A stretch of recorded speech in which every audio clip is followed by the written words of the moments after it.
El 4 de noviembre de 2008, una tarde como otra cualquiera en la Ciudad de México, la vida en el distrito financiero seguía su curso. Miles de personas se dirigían a casa después de la jornada laboral, mientras las calles estaban totalmente congestionadas. En el aire, un moderno jet ejecutivo que viene desde San Luis Potosí, transportando importantes funcionarios del gobierno federal, se aproxima desde el norte, siguiendo los corredores aéreos que cada minuto reciben decenas de aviones de todo el mundo. Dentro de la cabina, los pilotos siguen las instrucciones del control aéreo mientras se preparan para el descenso final hacia la capital.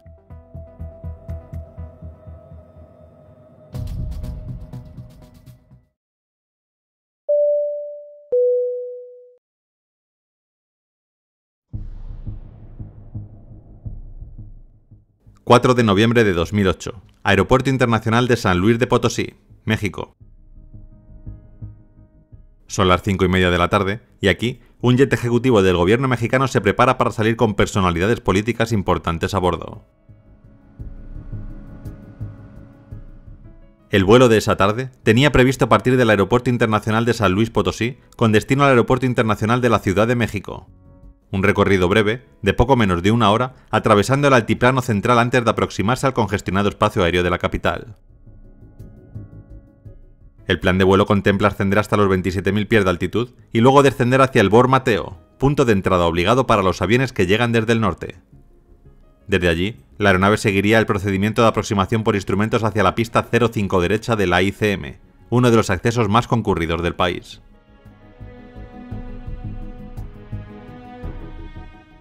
El avión protagonista de este vuelo es un Learjet 45, un jet ejecutivo ligero fabricado por la canadiense Bombardier bajo la prestigiosa marca Learjet. Su primer vuelo se realizó en 1995 y en 1997 obtuvo la certificación de la FAA, abriendo paso a su entrada en servicio poco después. El Learjet 45 se diseñó para cubrir un nicho muy específico: ofrecer velocidad, alcance y confort para vuelos ejecutivos de corta y media distancia. Con capacidad para unos 9 pasajeros y 2 tripulantes, y equipado con 2 motores Honeywell TFE731, era capaz de volar a más de 860 km por hora y con un techo de servicio cercano a los 15.000 metros. A lo largo de su historia, se fabricaron poco más de 240 unidades entre finales de los años 90 y mediados de la década del 2000. En 2003 apareció una versión mejorada, el Learjet 45XR, con motores más potentes y mayor autonomía. Y más adelante, en 2012, Bombardier presentó el Learjet 75, que heredaba la base del 45, pero con sistemas modernos y una cabina renovada. El modelo, sin embargo, no tuvo una vida comercial tan larga como otros jets de negocios. Bombardier anunció en 2021 el final de toda la línea Learjet por falta de rentabilidad, y el último avión fue entregado en 2022. Con ello, se cerró un capítulo importante de la aviación ejecutiva.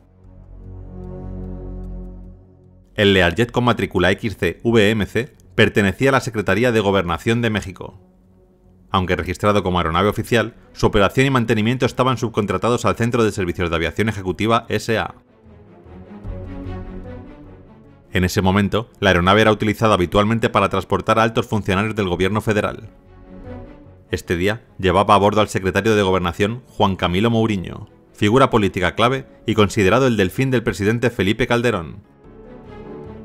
También viajaban en el Learjet 45 José Luis Santiago Vasconcelos, ex subprocurador y figura clave en seguridad nacional; Miguel Monterrubio Cubas, director de comunicación social del Segov; Arcadio Echevarría Lanz, coordinador de eventos de Segov; Norma Angélica Díaz Aguiñiga, directora de información de Segov; y Julio César Ramírez Dávalos, jefe de ayudantes del secretario. A los mandos de la aeronave se encuentra el capitán Martín de Jesús Oliva Pérez, de 39 años, con licencia vigente. Contaba con más de 4.400 horas de vuelo, pero solo 82 horas en el Learjet 45. A su lado se encuentra el copiloto Álvaro Sánchez Jiménez, con menor experiencia y aún menos horas en este modelo. Completa la tripulación la sobrecargo Giseli Edenise Carrillo Pereira. A las 18:04, el Learjet 45 comienza su carrera por la pista de despegue.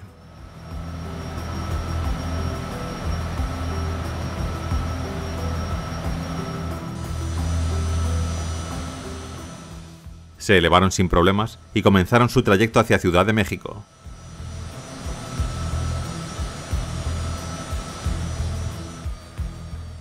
La tripulación ya había realizado el tramo de ida esa misma mañana y ahora emprendían el de regreso. El ascenso transcurre con normalidad. El jet se estabiliza a 27.000 pies siguiendo el plan de vuelo IFR.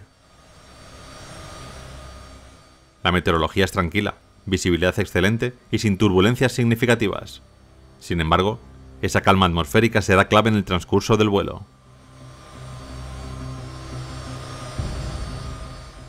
A medida que el Learjet se acerca al Valle de México, el control de aproximación comienza a ordenar secuencias de llegada. Por delante, un Boeing 767-300 de Mexicana de Aviación, procedente de Buenos Aires, inicia su aproximación al Bor Mateo para alinearse con la pista 05 derecha. Detrás, el Learjet de la Secretaría de Gobernación, y tras ellos, un Fokker 100. A las 18:38, el controlador ordena al Learjet reducir a 200 nudos para mantener la separación. La tripulación confirma, pero en el radar se observa que la velocidad real sigue siendo alta. Poco después, se les indica acelerar a 220 nudos y luego, de nuevo, reducir a 180. El capitán y el copiloto responden afirmativamente, pero la reducción de velocidad se demora más de un minuto, tiempo crítico en una aproximación tan congestionada. A las 18:44, el Learjet cruza el Bor Mateo a 262 nudos computados, mientras el 767 lo hacía a 183 nudos. La separación entre ambos se ha reducido a solo 3,8 millas náuticas, menos de lo recomendado para un avión ligero siguiendo un gran avión como el 767. En cabina, el CVR registra los primeros signos de tensión. De pronto, el jet se sacude bruscamente. El piloto automático se desconecta. La aeronave entra en contacto con la turbulencia de estela del 767. Dos poderosos vórtices giratorios como tornados invisibles que atrapan las alas del Learjet. Los pilotos luchan contra los mandos. El avión comienza a inclinarse peligrosamente. El Learjet comienza a caer en una espiral descendente. El GPWS comienza a emitir alertas. A través de las ventanillas, la ciudad se acerca vertiginosamente. La sobrecargo apenas tiene tiempo de reaccionar. Los pasajeros probablemente no comprendieron la magnitud de lo que ocurría hasta los últimos segundos. Estos son los últimos momentos captados por el CVR.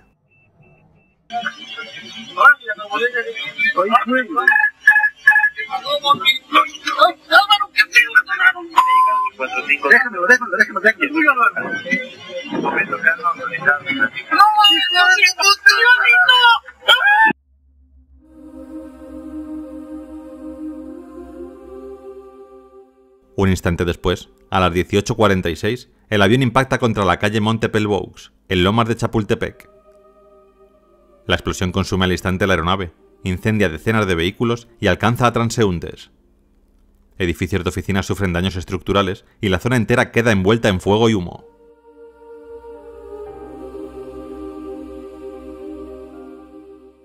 En tierra, los testigos describen escenas de horror.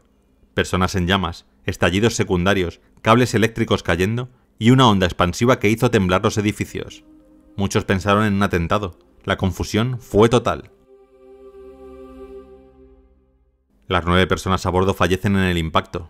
Además, en tierra, otras 7 personas pierden la vida, 3 en el propio lugar del accidente y 4 más que fallecieron posteriormente. Se contabilizaron también 40 heridos en tierra, de los cuales 16 fueron hospitalizados. Según el informe, por la altísima energía del impacto y el fuego inmediato, no había posibilidades de supervivencia para tripulación y pasajeros. El impacto se produce en la intersección de Montepelvoux con Ferrocarril de Cuernavaca, generando un incendio que dura entre 30 y 40 minutos y afectando edificios, cableado y decenas de vehículos en hora punta. La zona queda acordonada por 8 días. En el operativo participan aproximadamente 500 elementos preventivos del DF, 200 de la Policía Federal, 100 del Ejército y 300 personas de la Delegación Miguel Hidalgo para limpieza y desinfección previas a la reapertura.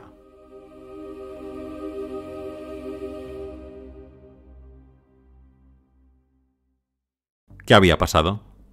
¿Cómo una turbulencia pudo acabar con el Learjet de la Secretaría de Gobernación mexicana? La magnitud del accidente y la relevancia política de las víctimas obligaron a una investigación sin precedentes en México. El proceso fue encabezado por la Dirección General de Aeronáutica Civil, DGAC, con participación de la NTSB de Estados Unidos, la AAIB del Reino Unido, la FAA, Bombardier, Honeywell y hasta el FBI, dada la sospecha inicial de un posible atentado. Principales hallazgos. El Learjet incumplió las instrucciones de desaceleración. Aunque el controlador ordenó reducir a 180 nudos, los pilotos lo hicieron con un retraso de más de un minuto. Esto redujo la separación con el 767 a 3,8 millas, cuando la mínima separación con un avión de estas características es de 4 a 6 millas dependiendo del tipo de aeronave que lo sigue. El Learjet se situó por debajo de la senda de planeo del avión precedente. Esta posición lo colocó directamente en la estela turbulenta, lo que resultó fatal. Aunque el radar mostraba claramente la pérdida de separación, no se emitieron instrucciones correctivas, como desviar, ampliar el circuito o aplicar vectores de espera. La DGAC señaló que se perdió una oportunidad de prevenir el encuentro con la turbulencia. El capitán tenía apenas 82 horas en el Learjet 45. Ambos pilotos carecían de entrenamiento específico en recuperación de turbulencias severas. Además, se encontraron irregularidades en el registro de horas voladas y deficiencias en los procesos de habilitación de la SEGOP. El FDR llevaba 2 años inoperante. Esto privó a los investigadores de datos técnicos vitales. Solo el CVR funcionaba correctamente y gracias a él se reconstruyeron los últimos minutos. La atmósfera estable actuó como catalizador. Los vórtices generados por el 767 se mantuvieron más tiempo sin disiparse. Boeing y Bombardier realizaron simulaciones que confirmaron que en esas condiciones, un Learjet podía perder el control en menos de 10 segundos tras entrar en los vórtices de un 767. En resumen, el accidente ocurrió por la pérdida de control del Learjet 45 al encontrarse con la turbulencia de estela generada por un Boeing 767-300 que lo precedía en la aproximación. La pérdida de control fue consecuencia del incumplimiento de las instrucciones de velocidad, la falta de experiencia de la tripulación y la ausencia de medidas preventivas por parte del control de tránsito aéreo. La investigación también reveló problemas sistémicos, falta de supervisión en la flota de aeronaves oficiales, deficiencias en el control del entrenamiento de pilotos y carencias en los protocolos de separación en aproximaciones con aviones pesados. El accidente dejó 16 muertos y más de 40 heridos, pero sus consecuencias fueron mucho más allá del ámbito aeronáutico. La muerte de Juan Camilo Mouriño fue un terremoto político. Era considerado el sucesor natural de Felipe Calderón y un aspirante fuerte a la presidencia en 2012. Su muerte cambió el rumbo de la política mexicana. También falleció José Luis Santiago Vasconcelos, pieza clave en la lucha contra el narcotráfico y el crimen organizado. Su desaparición debilitó estrategias de seguridad en plena guerra contra los cárteles. El accidente ocurrió en plena hora punta, en una zona financiera densamente poblada. La explosión afectó edificios de oficinas, vehículos y comercios. El tráfico quedó paralizado por horas y cientos de trabajadores quedaron atrapados. La opinión pública quedó dividida entre quienes aceptaban la versión oficial de accidente y quienes sospechaban de un atentado. El hecho de que las víctimas fueran figuras de alto perfil alimentó teorías de conspiración que aún persisten. Este accidente derivó en varios cambios en la aviación mexicana. Se reforzaron las reglas de separación mínima entre aeronaves pesadas y ligeras. Se revisó el sistema de habilitación de pilotos en aeronaves oficiales. Se destituyeron funcionarios de la SEGOP relacionados con la supervisión de aeronaves. La tragedia ocupó titulares en todo el mundo. Fue interpretada no solo como un accidente aéreo, sino como un evento con fuertes implicaciones políticas. Con el tiempo, este siniestro se convirtió en un punto de inflexión. Mostró cómo la aviación, la política y la seguridad nacional pueden entrelazarse de manera dramática.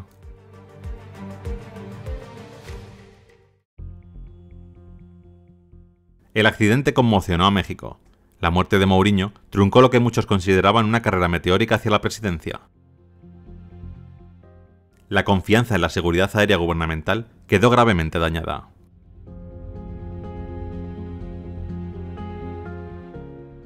Este accidente fue difundido internacionalmente y más tarde dramatizado en la serie Mayday Catástrofes Aéreas en el episodio Matanza en la ciudad.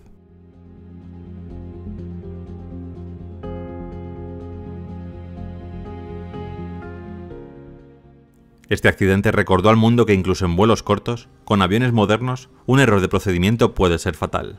La combinación de turbulencia de estela, exceso de velocidad y falta de reacción en cabina resultó devastadora. Gracias por acompañarme en esta reconstrucción.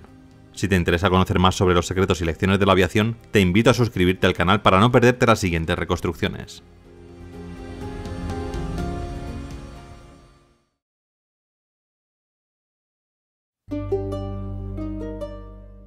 El 10 de abril de 2010, un avión se preparaba para despegar de Varsovia hacia Smolensk, en Rusia, con un peso que trascendía su fuselaje.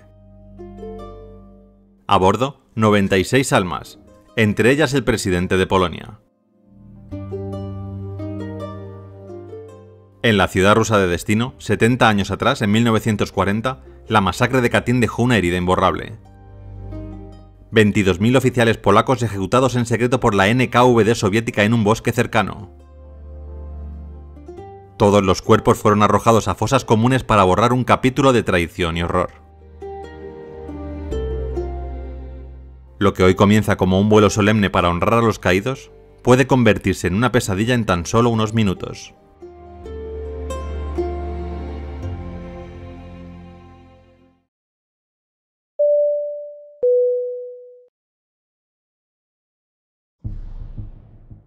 ...10 de abril de 2010... Aeropuerto Chopin de Varsovia, Polonia. Son las 7:27 de la mañana hora local y en la zona militar del aeropuerto, el vuelo 101 de la Fuerza Aérea Polaca, indicativo PLF 101, está listo para partir. Esto no es un vuelo comercial. El Tupolev Tu-154M matrícula 101 lleva una misión solemne hacia Smolensk Norte, un aeródromo militar ruso a 250 kilómetros al oeste de Moscú.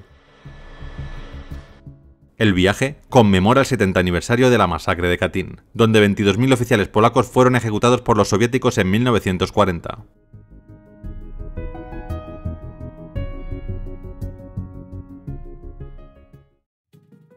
El avión es un Tupolev Tu-154M, un trirreactor robusto de origen soviético que lleva el número de cola 101, construido en 1990 en la planta de Kuibysev, hoy Samara. Este ejemplar pertenece al 36º Regimiento Especial de la Aviación de la Fuerza Aérea Polaca, una unidad creada en 1944 para transportar a la élite política y militar del país. Con 48 metros de largo y una envergadura de 37, el Tu-154M alcanza los 850 km por hora gracias a sus 3 motores Soloviev, cada uno de ellos con 24.000 libras de empuje. Diseñado para 180 pasajeros, hoy lleva una configuración VIP para 96, con asientos de cuero, mesas de reuniones y un diseño que refleja su estatus presidencial. Este avión, apodado el Jet Presidencial, fue revisado unos meses antes, en diciembre de 2009 en Samara, acumulando solo 138 horas de vuelo desde entonces, un mantenimiento que lo dejó casi como nuevo. Sin embargo, su diseño de los años 70 carecía de sistemas modernos como GPS avanzado, confiando en instrumentos analógicos. Su pintura blanca y roja con el águila polaca en la cola lo hacía un símbolo de orgullo nacional, pero algunos pilotos lo veían como una reliquia frente a los Boeing o Airbus de la época. Ese día, el Tu-154M estaba listo para un vuelo corto, pero histórico. A los mandos el capitán Arkadiusz Protasiuk, de 36 años. Según el informe KBWLLP, tenía 3.531 horas de vuelo, 2.906 en el Tu-154M, y era un piloto joven pero experimentado, seleccionado para esta misión crucial. A su derecha el copiloto, el mayor Robert Gretsiwa, también de 36 años, aporta 1.939 horas de vuelo, de las cuales 1.609 han sido en este modelo. El teniente Artur Sietek, de 32 años, es el navegante, con 1.068 horas totales. El ingeniero de vuelo, el suboficial Andrius Michalak, completa el equipo técnico con su experiencia en los motores Soloviev.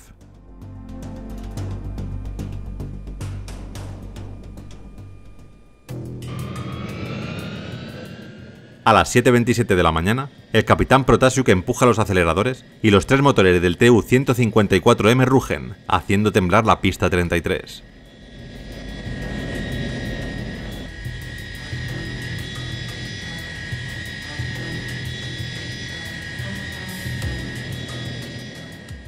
Se elevaron sin problemas y comenzaron su corto trayecto hacia Smolensk.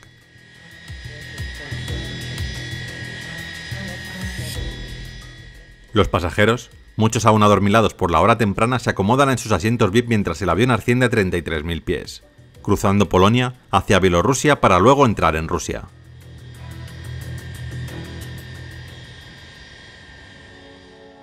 El vuelo de 70 minutos transcurre con calma inicial. Lech Kaczynski revisa su discurso, los generales charlan sobre la ceremonia y algunos miran por las ventanillas las nubes que cubren el este europeo. A las 8:30 de la mañana hora de Moscú, el Tu-154M inicia su descenso hacia Smolensk Norte. La torre rusa reporta condiciones críticas, niebla densa, visibilidad de 400 metros y una base de nubes a 50 metros muy por debajo de los mínimos operativos. Protasiuk solicita un acercamiento de prueba hasta 100 metros, una maniobra arriesgada pero legal bajo las reglas militares polacas. El copiloto ajusta los flaps y Michalak verifica los motores. La tensión crece en la cabina. Saben que Smolensk Norte no tiene ILS ni controladores experimentados, pero la presión de llevar a sus líderes políticos como pasajeros les empuja a intentar la aproximación. Los pilotos saben que la niebla puede ser muy densa ahora mismo, pero que quizá en 2 minutos se haya disipado bastante. Si no hiciesen contacto visual con la pista, siempre pueden frustrar la aproximación e intentarlo de nuevo más tarde.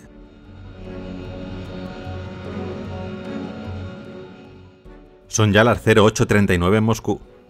El Tu-154M desciende a través de una niebla tan espesa que el horizonte desaparece. Las luces rojas y blancas de la cola parpadean débilmente, apenas visibles en el gris infinito de Smolensk. Smolensk Norte aparece en el radar, un aeródromo militar con una sola pista, rodeado de colinas bajas y bosques de abedules. La visibilidad cae a 300 metros. Luego a 200. Apenas se ve nada desde el Tu-154M polaco.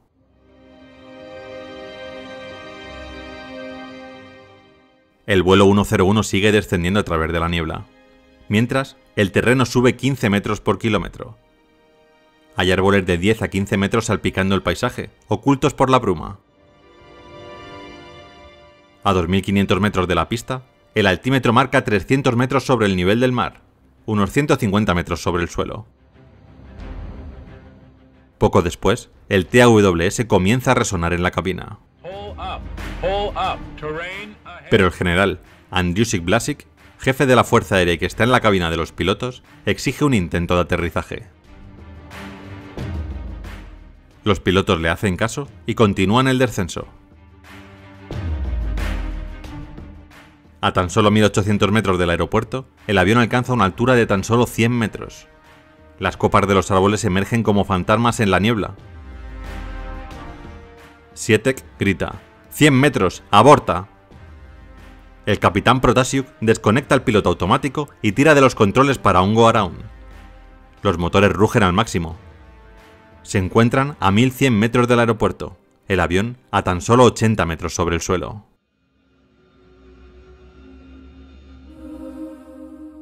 Unos pocos metros más adelante, a 900 metros de la pista, el ala izquierda golpea un abedul. El impacto arranca a 6,5 metros del ala. El alerón se desprende y el Tu-154M gira violentamente a la izquierda, perdiendo sustentación. El avión se invierte. Las alas golpean más y más árboles, arrancando ramas y dejando trozos de fuselaje del avión esparcidos por el bosque. A 200 metros del umbral, el avión choca contra un terreno empinado. El golpe, de 100 G, destruye el avión por completo. En 70 minutos, el vuelo 101 termina en un cráter humeante, y Polonia queda totalmente en silencio.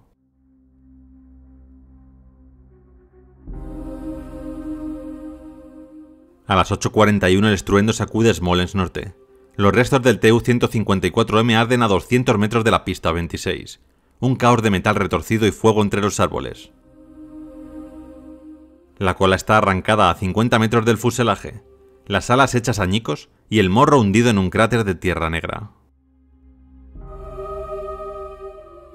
Bomberos militares rusos llegan en camiones GAZ-66, abriéndose paso por un sendero fangoso lleno de raíces. La escena es un infierno, llamas de 5 metros y olores indescriptibles. Los primeros rescatistas usan hachas para cortar ramas y buscar sobrevivientes, pero el silencio es absoluto. Policías locales y soldados del ejército ruso llegan con perros y linternas, peinando la zona en la niebla. Pasan 20 minutos hasta que un oficial grita «¡Aquí hay cuerpos!». Encuentran fragmentos, pero ningún signo de vida. Los restos arden por 3 horas y el aeropuerto cierra. La noticia llega a Varsovia como un mazazo. El presidente y 95 personas más han fallecido en este trágico accidente. ¿Qué había pasado? ¿Fue un error de los pilotos o hay algo más? El accidente del vuelo 101 sacude al mundo y la investigación se convierte en un campo de batalla político y técnico. Rusia, bajo las reglas de la OACI, toma la delantera con el Comité Interestatal de Aviación, MAC, mientras Polonia forma su propia comisión, la KBWLLP, para buscar respuestas paralelas. Las cajas negras, la grabadora de datos de vuelo y la de voz en cabina se recuperan el 10 de abril entre los restos humeantes y son enviadas a Moscú para su análisis. La FDR revela una trayectoria mortal. El Tu-154M descendía a 8 metros por segundo, muy por debajo de la senda de planeo ideal, de 2,5 a 3 metros por segundo. En ese momento se encontraban a 1100 metros de la pista. La CVR captura el caos. A las 08:40, Grezinua dice «¡Sube!», seguido por el TAWS gritando «¡Pull up! ¡Pull up!», durante 14 veces sin que nadie en cabina le hiciera caso. El impacto llega a las 8:41 y 6 segundos. El MAC concluye en 2011. Error humano. Los pilotos, bajo presión, ignoraron el TAWS y bajaron demasiado en una niebla de 400 metros de visibilidad, contra los mínimos de 1000 metros de Smolensk Norte. La KBWLLP polaca, en su informe de 2011, profundiza más. Identifica al controlador ruso teniente coronel Pavel Plusnin como un factor clave. Con solo 7 turnos en Smolensk en un año y sin experiencia significativa, Plusnin dio instrucciones vagas. Ponen como ejemplo una de las frases: «Están a 4 kilómetros, en curso, en senda de planeo», cuando en ese momento el avión ya estaba 20 metros por debajo de la trayectoria segura.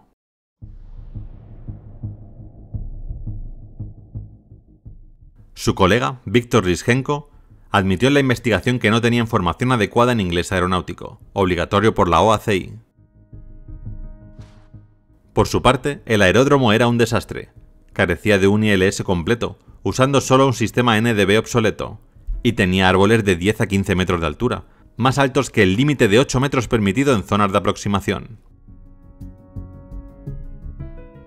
El informe polaco señala además que el general Andrew Blasik, jefe de la Fuerza Aérea, estaba en la cabina con 0,6 grados por litro de alcohol en sangre, un nivel detectable pero no incapacitante. Aunque no hay evidencia directa de que ordenara aterrizar, su presencia pudo influir en Protasiuk, cuya esposa negó cualquier intimidación.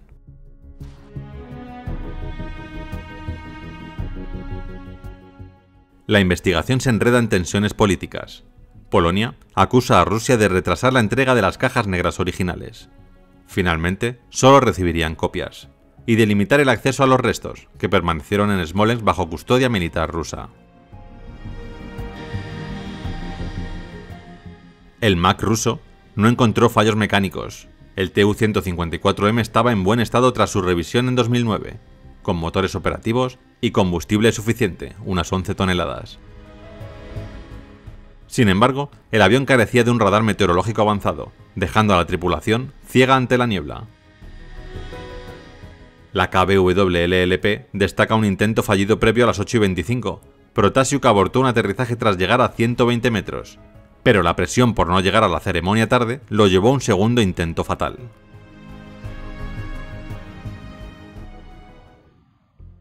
La controversia estalla con teorías de conspiración. Algunos en Polonia, incluidos políticos como Jarosław Kaczyński, hermano gemelo del presidente, sugieren sabotaje ruso, una explosión deliberada o manipulación del terreno. La KBWLLP analizó restos y descartó explosivos, pero encontró que el impacto de 100G creó fragmentos similares a un estallido, alimentando especulaciones. Expertos independientes como el profesor Wiesław Winienda alegaron que el abedul no pudo cortar el ala, pero simulaciones posteriores confirmaron que a 280 km por hora un abedul era suficiente. Rusia negó cualquier culpa, culpando solo a los pilotos, mientras Polonia señaló fallos compartidos: un aeródromo peligroso, controladores ineptos y una tripulación bajo presión. El informe polaco también examina la preparación del capitán Protasiuk. Tenía solo 6 aterrizajes en Smolensk, todos simulados, y el equipo no recibió un briefing meteorológico actualizado antes del despegue. El aeropuerto alternativo, Vitebsk, a 80 kilómetros, fue ignorado pese a mejores condiciones. La conclusión oficial: un accidente evitable, causado por la niebla, errores humanos y un aeródromo inadecuado, agravado también por tensiones políticas y una cadena de malas decisiones.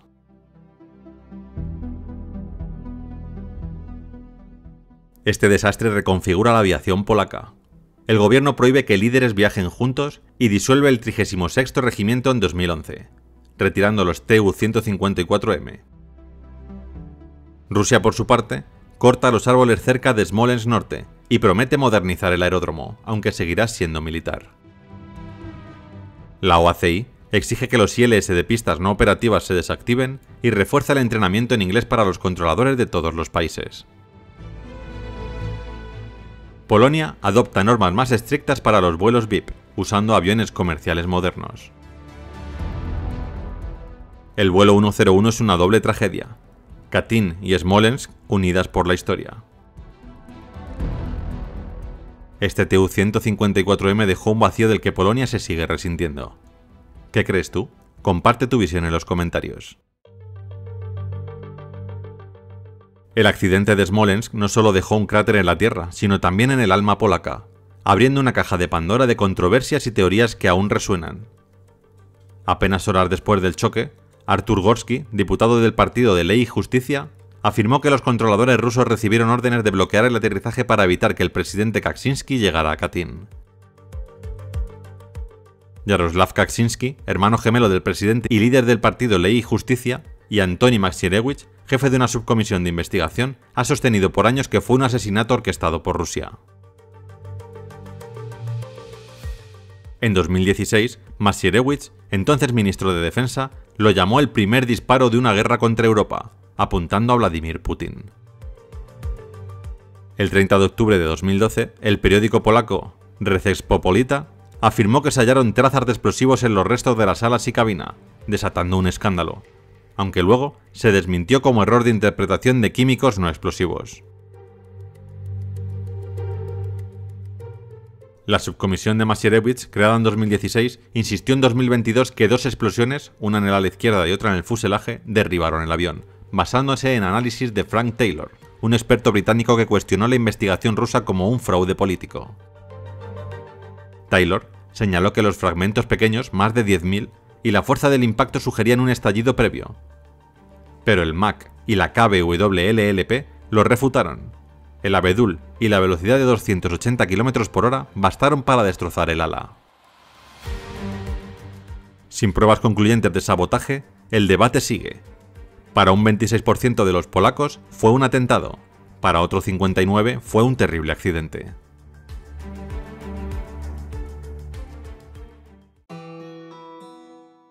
El accidente de Smolensk no solo marcó la historia de Polonia, sino que inspiró un legado de obras que buscan entenderlo o cuestionarlo. Una de las más conocidas es Smolensk, una película polaca de 2016 dirigida por Antoni Krause. Este drama thriller sigue a una periodista, Nina, que investiga el desastre, inclinándose por la teoría del atentado. En el ámbito documental, Tragedy in Smolensk, producido por TVN y BBC World News, ofrece un enfoque más íntimo, con entrevistas a familias y un vistazo político, ofreciendo 45 minutos de reflexión cruda. Otro destacado es Letter from Poland, de 2012, de la televisión pública holandesa, que explora las controversias y manipulaciones en la investigación, cuestionando tanto a Rusia como a Polonia. En libros tenemos Smolensk Disaster, The Last Seconds of Flight, de Gregory Zulansky. Analiza técnicamente el choque, sugiriendo posibles explosiones, aunque sin consenso oficial. Más controvertido es The Analysis of Smolensk Air Crash Event, de Delver Alert, defendiendo un atentado ruso y alejándose de los informes oficiales. En Smolensk no hay un memorial oficial, pero en Varsovia, un monumento en la plaza Pilsudski honra a los 96. Cada 10 de abril, velas y flores llenan las calles polacas recordando a los caídos.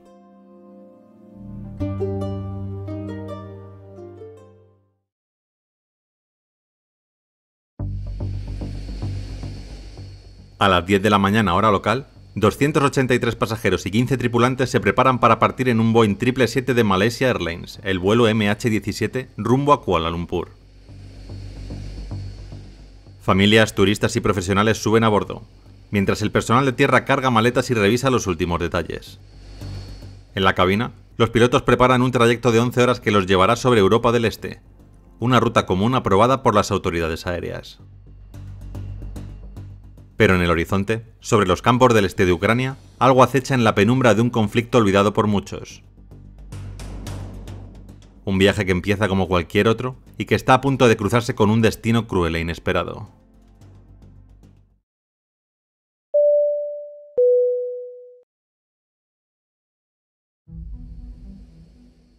...17 de julio de 2014... Aeropuerto Internacional de Ámsterdam Schiphol, Países Bajos. Es jueves.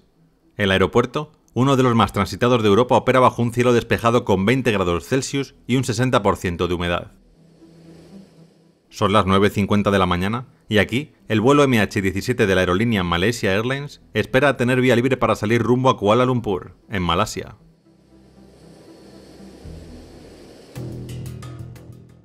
En julio de 2014, Ucrania está inmersa en un conflicto armado en su región este, el Óblast de Donetsk.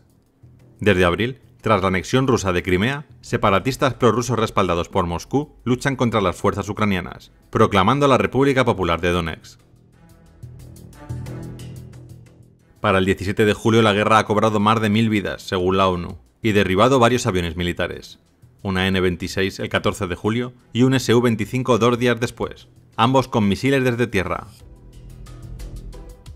Pese a esto, el espacio aéreo sobre Donetsk permanece abierto por encima de 32.000 pies, considerado seguro por Ucrania y Eurocontrol, con 160 vuelos comerciales cruzándolo cada día.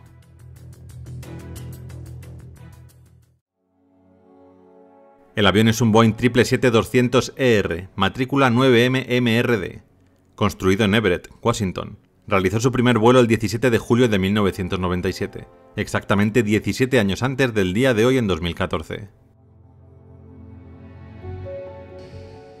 Equipado con dos motores Rolls-Royce Trent 892, cada uno con 89.000 libras de empuje, mide 63,7 metros de largo y tiene una capacidad estándar de 282 pasajeros en dos clases. Hasta julio de 2014 acumulaba 76.322 horas de vuelo y 11.434 ciclos, con su última inspección el 11 de julio en Kuala Lumpur, sin fallos reportados. Malaysia Airlines, fundada en 1947 como Malayan Airways y renombrada en 1972, tiene su sede en el Aeropuerto Internacional de Kuala Lumpur. En 2014 operaba una flota de 88 aviones, incluyendo 15 Boeing 777-200ER, operando 60 destinos internacionales. Reconocida con 5 estrellas por Skytrax, su reputación se tambaleaba tras la desaparición del MH370 el 8 de marzo de 2014, 4 meses antes del vuelo del MH17, con 239 personas perdidas. Actualmente la compañía se enfrentaba a pérdidas financieras de 1.300 millones de dólares.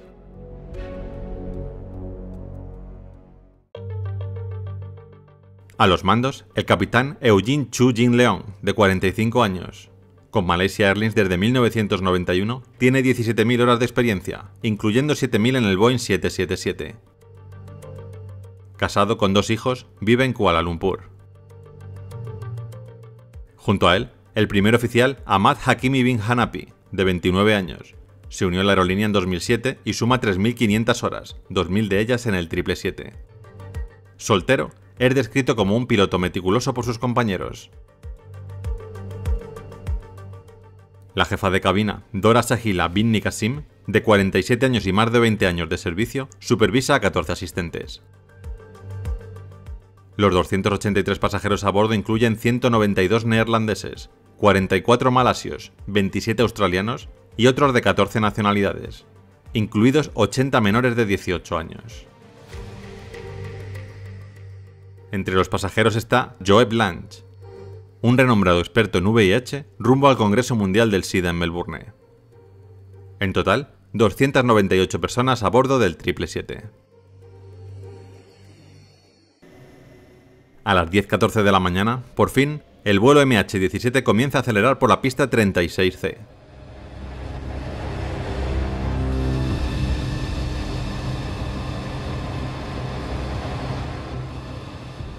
Se elevaron sin problemas y comenzaron su ascenso hacia FL330, la cual será su altitud de crucero durante varias horas.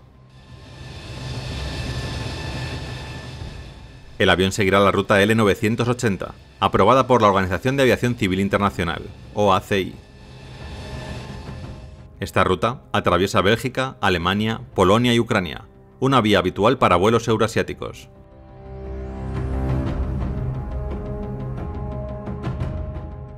Tras un par de horas en el aire, la cabina del MH17 respira calma. A las 13:00, el vuelo pasa sobre Varsovia, la capital de Polonia, y poco después, a las 13:10, entra en el espacio aéreo ucraniano bajo el control de Dnipro Radar.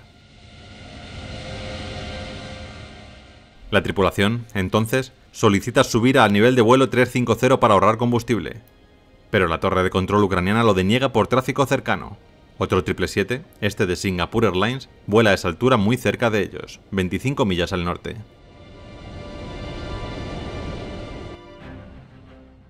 Unos minutos después, Dnipro Radar vuelve a contactar con la tripulación del MH17. MH17, diríjase a Rumak por restricciones. Recibido. Rumak, MH17. Rumak es un waypoint situado a 200 kilómetros de su posición actual, pero fuera de su trayectoria inicial. El controlador los ha enviado hacia ese punto para evitar cumulonimbus detectadas por el radar de la torre.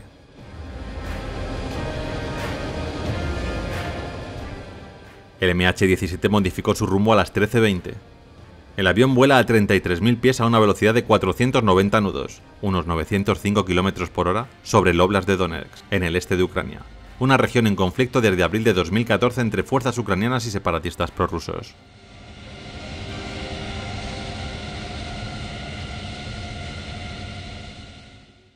Sin advertencia alguna, un misil Buk 9M38 es lanzado desde tierra. Avanzando a 1000 metros por segundo, detona a 2 metros del lado izquierdo de la cabina. La ojiva de 70 kilos libera 7000 fragmentos, perforando el cockpit y matando a los pilotos al instante. El avión se parte en varios trozos enormes. La CVR registra un estallido de 2,3 milisegundos y se corta. La FDR muestra una descompresión explosiva a 33.000 pies. El avión se desintegra en el aire mientras cae al vacío. La sección delantera cae en Hrabove, el fuselaje central y el trasero en Rodzhivne, a 8,5 kilómetros al este, esparciendo restos en 50 kilómetros cuadrados. Los testigos pueden ver una explosión y humo blanco. Un vídeo amateur captura cuerpos cayendo entre girasoles. Las 298 personas mueren instantáneamente.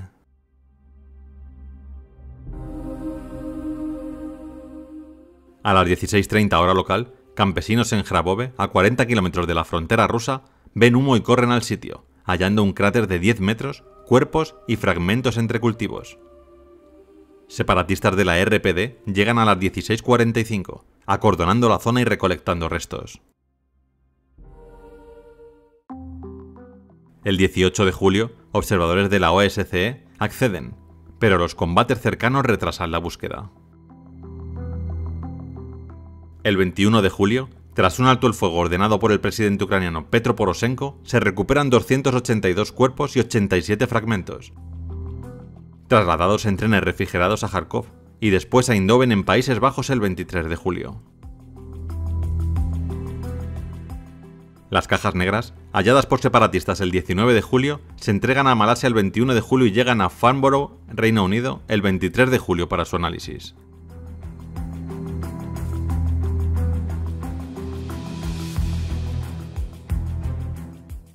¿Qué había pasado? ¿Quién derribó el MH17? La investigación del MH17 comienza el 17 de julio de 2014, liderada por el Dutch Safety Board, DSB, de Países Bajos. País con más víctimas, 193. Bajo el anexo 13 de la OACI, el DSB publica un informe preliminar el 9 de septiembre de 2014 y el final el 13 de octubre de 2015, centrado en causas técnicas.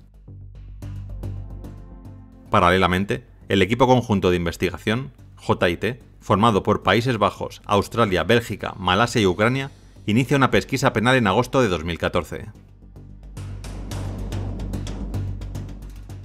Las cajas negras, analizadas en Farnborough, Reino Unido, muestran que a las 13:20 un impacto externo destruyó la cabina. La FDR registra 500 fragmentos de alta velocidad penetrando el fuselaje. La CVR capta un estallido de 2,3 milisegundos antes de apagarse. El DSB concluye que un misil Buk 9M38 con ojiva 9N314M de 70 kilos explotó a 2 metros del lado izquierdo del cockpit, liberando metralla en forma de lazo, encontrada en los restos y cuerpos de los pilotos, según autopsias forenses. El JIT, tras analizar 150.000 interceptaciones telefónicas, 500.000 imágenes y vídeos y 200 testimonios, detalla el origen del misil. El 16 de julio de 2014, un Buk Telar de la 53ª Brigada Antiaérea Rusa, estacionada en Kursk, cruzó la frontera desde Rusia a Ucrania, llegando a Snitne, bajo el control de la RPD, según imágenes satelitales de la OTAN y vídeos de testigos. El misil se lanzó desde un campo cercano a Pervomaisky, 6 kilómetros al sur de Snitne. Rastros de humo y un destello captados por civiles coinciden con la trayectoria. El JIT y Bellingcat detienen y documentan al convoy regresando a Rusia el 18 de julio con un misil menos, corroborado por fotos de un camión en Donetsk. El misil, identificado por su número de serie, era de fabricación soviética, asignado a Rusia en 1986. El DSB descarta otras causas. No había mal clima, fallos mecánicos ni ataques aéreos. El espacio aéreo ucraniano estaba abierto sobre 32.000 pies, aprobado por Eurocontrol y usado por 160 vuelos ese mismo día. El JIT, en mayo de 2018, acusa a Rusia de lanzar el Buk, basándose en evidencias forenses y militares. El juicio, iniciado el 9 de marzo de 2020 en Países Bajos, procesa a 4 sospechosos: Igor Girkin, Sergei Dubinsky, Oleg Pulatov y Leonid Karchenko, todos ellos líderes separatistas. El 17 de noviembre de 2022, Girkin, Dubinsky y Karchenko son condenados a cadena perpetua, absolviendo a Pulatov por falta de pruebas directas. Factores contribuyentes incluyen la decisión de Ucrania de no cerrar el espacio aéreo pese a combates previos y la confianza de Malaysia Airlines en la ruta L980. La DSB critica la gestión de riesgos global, pero la causa principal es clara: un ataque deliberado desde tierra.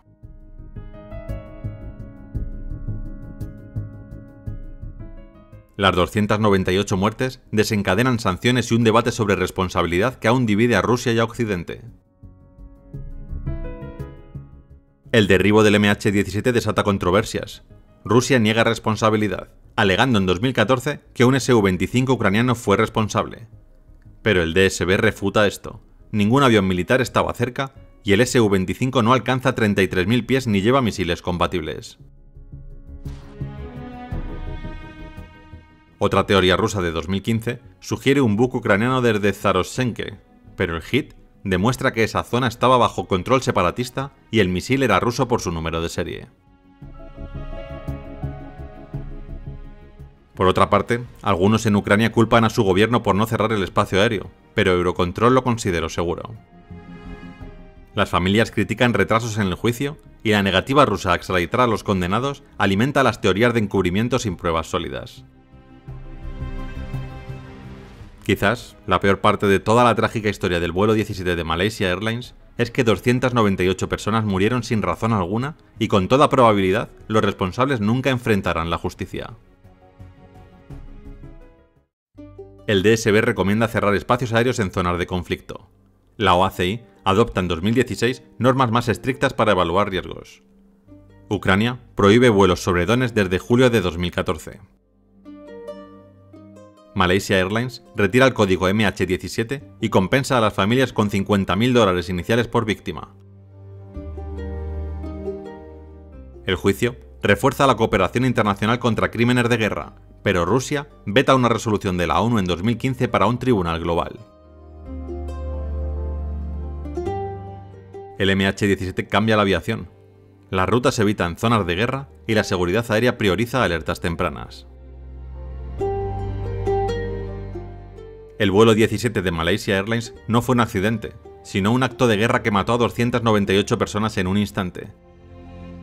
Desde Ámsterdam a Donetsk, un misil robó vidas y desató un conflicto global. ¿Fue un trágico error o un ataque calculado? El juicio dio nombres, pero las heridas permanecen. ¿Qué opinas? ¿Quién debe rendir cuentas? En Grabove, un monumento de piedra marca el sitio donde cayeron los restos desde 2015. En Países Bajos, el monumento nacional MH17 en Withuizen, con 298 árboles, honra a las víctimas.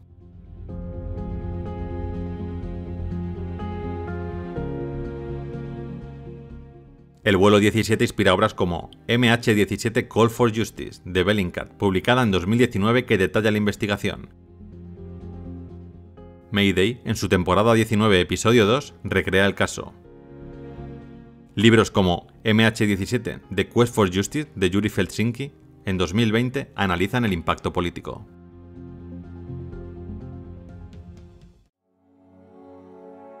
A lo largo de los años, se han producido numerosos incidentes de derribo de aviones comerciales, especialmente en las décadas de 1970 y 1980. Desde los albores de la era de los aviones a reacción, Rusia ha derribado 4 aviones comerciales, incluyendo uno propio por accidente y otro que aterrizó sin problemas en un lago helado. Estados Unidos, Israel y Ucrania han derribado uno cada uno, y varios grupos rebeldes locales son responsables de al menos otros 6.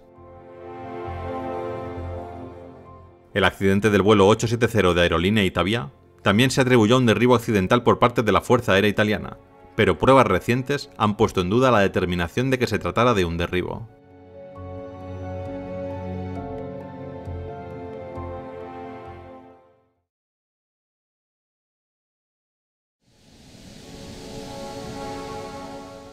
A las 7:30 de la mañana hora local, en un amanecer helado, 62 pasajeros y 5 tripulantes suben a un Embraer 190 de Azerbaijan Airlines, el vuelo 8243 rumbo a Grozny.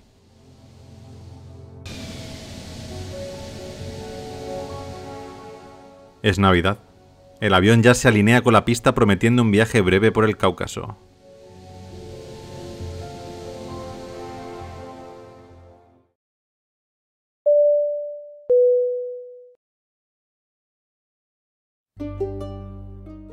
...25 de diciembre de 2024... Aeropuerto Internacional Heydar Aliyev, Bakú, Azerbaiyán. Es miércoles, Navidad para muchos, pero un día laboral en Azerbaiyán, de mayoría musulmana. El Aeropuerto Internacional Heydar Aliyev, a 20 kilómetros de Bakú, opera bajo un amanecer frío de 5 grados Celsius y cielo despejado. Este moderno aeropuerto, nombrado por el expresidente Heydar Aliyev, maneja 6 millones de pasajeros al año.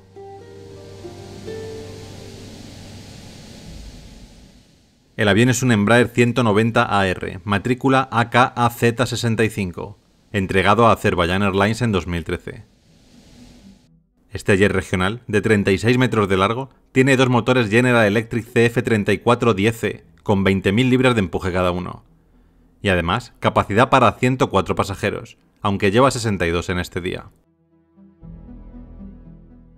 Con 11 años de servicio y unas 25.000 horas de vuelo, su última revisión fue el 18 de octubre de 2024, sin fallos reportados. Azerbaijan Airlines, fundada en 1992 tras la independencia de la URSS, es la aerolínea bandera de Azerbaiyán, con sede en Bakú. En 2024 opera 30 aviones, incluyendo 8 E190, y vuela a 40 destinos. Cuenta con un récord de seguridad sólido, sin accidentes fatales hasta el momento.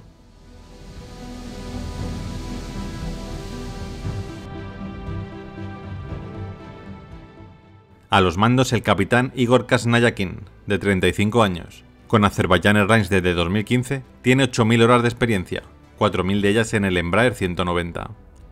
De origen ruso, vive en Bakú con su familia. A su lado el primer oficial Alexander Kalyaninov, de 28 años. Se unió en 2019 a la aerolínea y suma 3.500 horas de vuelo totales, 2.000 en este modelo. Graduado del Liceo Europeo de Bakú, soñaba con ser piloto desde niño. La tripulación incluye 3 asistentes, Zulfugar Asadov, Aidan Rahimli y un tercero sin identificar públicamente, con un promedio de 5 años de servicio. Los 62 pasajeros son mayormente azerbaiyanos, 37, 16 rusos, 6 kazajos y 3 kirguises, incluyendo al menos 2 niños.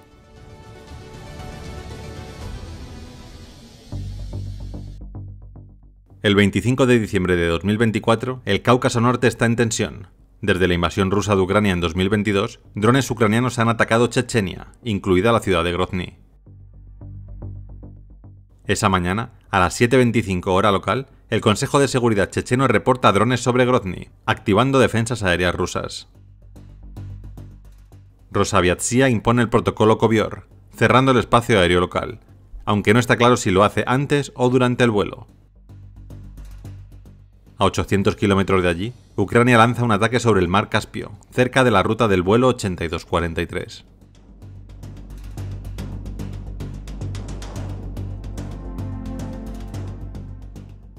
En Grozny, la densa niebla reduce la visibilidad a 100 metros, complicando los aterrizajes.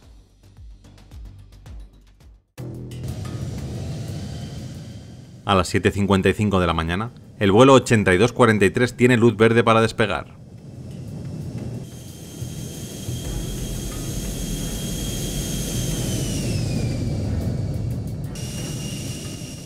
Se elevan sin problemas y comienzan su viaje hacia Grozny.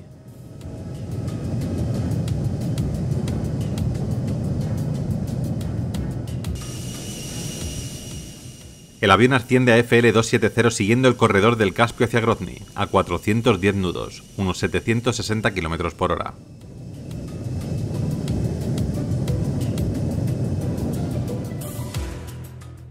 A las 8:25 de la mañana, al entrar en espacio aéreo ruso, el avión pierde datos ADS-B por interferencias en el GPS, algo común en zonas de guerra electrónica rusa.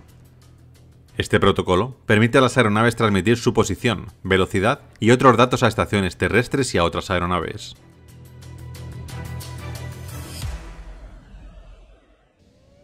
El avión comienza su aproximación al aeropuerto de Grozny Norte.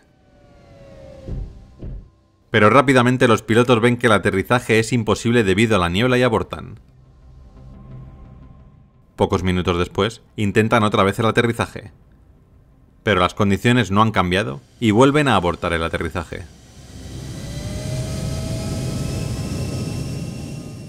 No hemos podido visualizar la pista y estamos sin GPS. Necesitamos vectores para patrón de espera. Ascienda hasta 8000 y ponga rumbo 360. En este momento, el controlador les envió hacia Naursky, donde podrían orbitar con seguridad.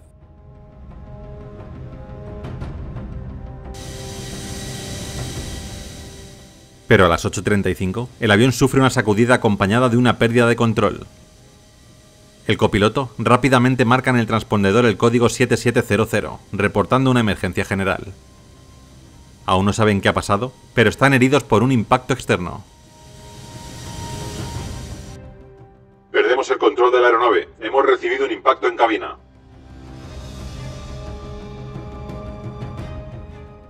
Dos minutos después, viran hacia el mar Caspio, rumbo a Aktau, en Kazajistán, a unos 500 kilómetros de distancia, buscando un aeropuerto libre de niebla y donde les permitan aterrizar. Existen aeropuertos más cercanos, pero Rusia se ha negado a permitirles aterrizar. Algunos de los aeropuertos están cerrados y otros bajo protocolo militar. Esto les ha dejado como mejor opción cruzar el mar Caspio hacia Aktau. El avión tiene dañados los tres sistemas hidráulicos, los alerones, timones y elevadores no responden y los pilotos manejan el embraer utilizando mayormente los motores. De esta manera consiguen ascender y virar hacia Kazajistán.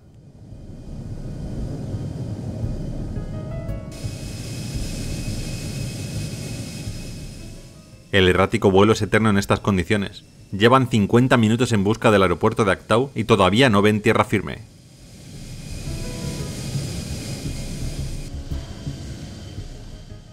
Por fin, 70 minutos después, distinguen lo que parece ser el aeropuerto a lo lejos. El avión comienza a descender, pero algo va mal. Los pilotos no consiguen alinearse con el aeropuerto e intentan ascender de nuevo para volver a intentarlo.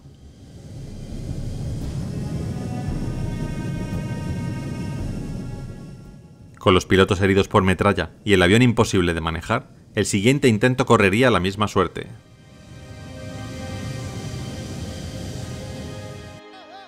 A las 10:28 se perdió el contacto con los pilotos del vuelo 8243.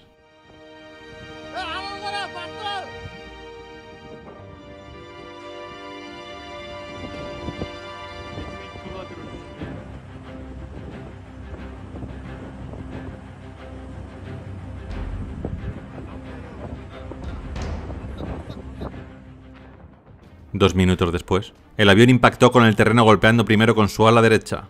Después se giró por completo y estalló en llamas partiéndose en dos grandes secciones.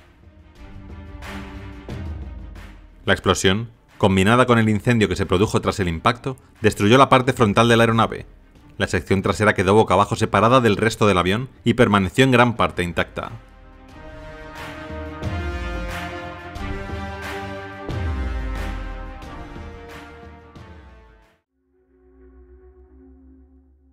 De las 67 personas a bordo, 38 mueren, incluidos los dos pilotos y un asistente, mientras que 29 sobreviven gravemente heridos. A las 14:00 Kazajistán forma una comisión liderada por Kanat Bozimbaev. Las cajas negras se recuperan el 26 de diciembre y se envían a Brasil el día 30, con expertos de Azerbaiyán, Rusia y Turquía involucrados.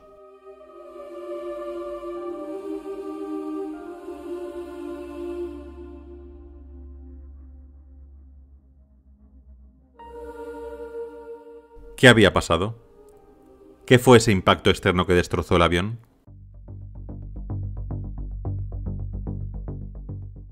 El 25 de diciembre de 2024, Kazajistán inicia la investigación bajo el anexo 13 de la OACI, con Azerbaiyán y Rusia abriendo casos paralelos. El informe preliminar del Ministerio de Transporte kazajo publicado el 4 de febrero de 2025 detalla: a las 9:37, el 8243 sufrió daños por objetos externos, a 2400 metros sobre Nausky, perdiendo el sistema hidráulico y todos los controles. La FDR muestra una despresurización tras dos impactos. La CVR registra explosiones y el grito «¡No responden los controles!». Marcas de metralla en la cola y estabilizadores coinciden con una ojiva de fragmentación. Azerbaiyán halla restos de un misil Pantsir S-1 ruso en el fuselaje, corroborado por expertos turcos.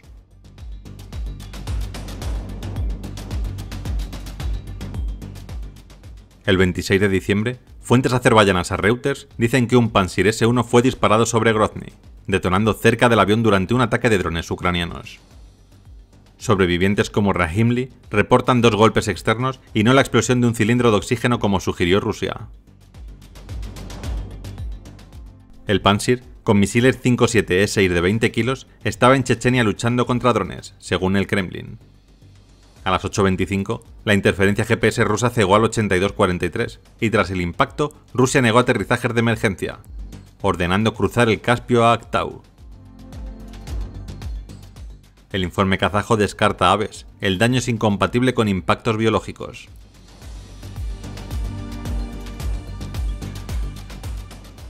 El 27 de diciembre, el ministro azerbaiyano Raset Nabiyev habla de interferencia externa. El 29, el presidente Ilham Aliyev acusa a Rusia de derribarlo accidentalmente y ocultar el hecho con versiones delirantes, como aves, niebla o explosiones de oxígeno en el interior.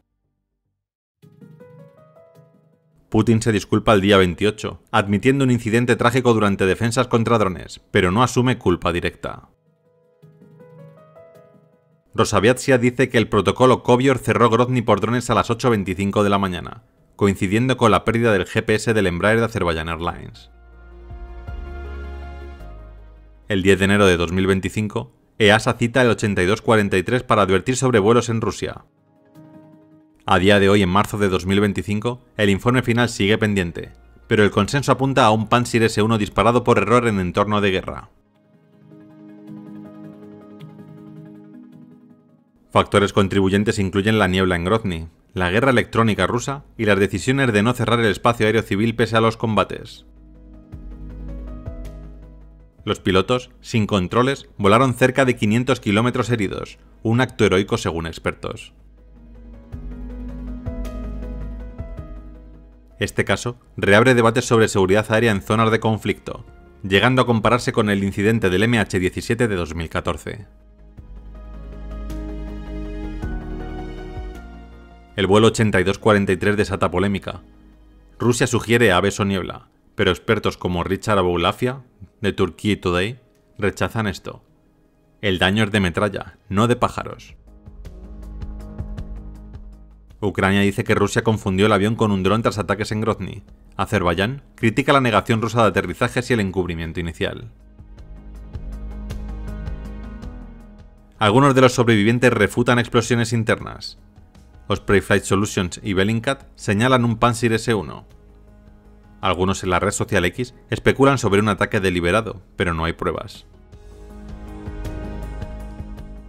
El Kremlin dice que investigará, pero Aliyev exige culpables y una compensación, tensando la relación Bakú-Moscú.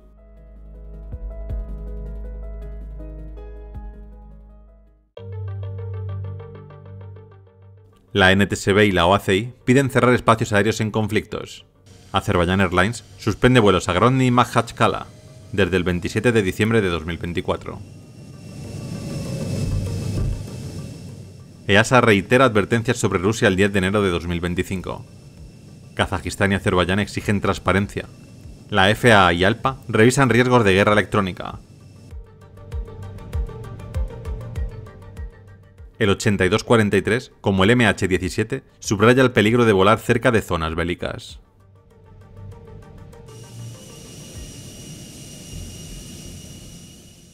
El vuelo 8243 no fue solo un accidente, fue un avión atrapado en la guerra. Kasniakin y Kalyaninov, heridos, dieron su vida para salvar a 29 personas volando un avión utilizando tan solo los motores. ¿Quién paga por estas tragedias?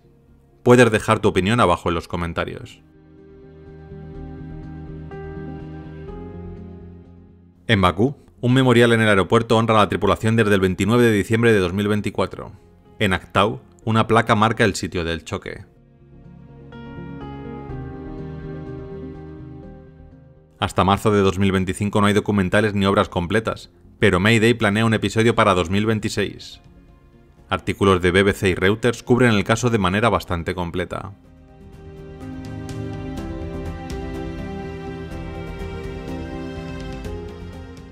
Gracias por acompañarme al 25 de diciembre de 2024.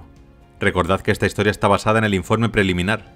Si os ha gustado, dejad vuestro like, suscribíos al canal y activad la campana para no perderos el próximo vídeo.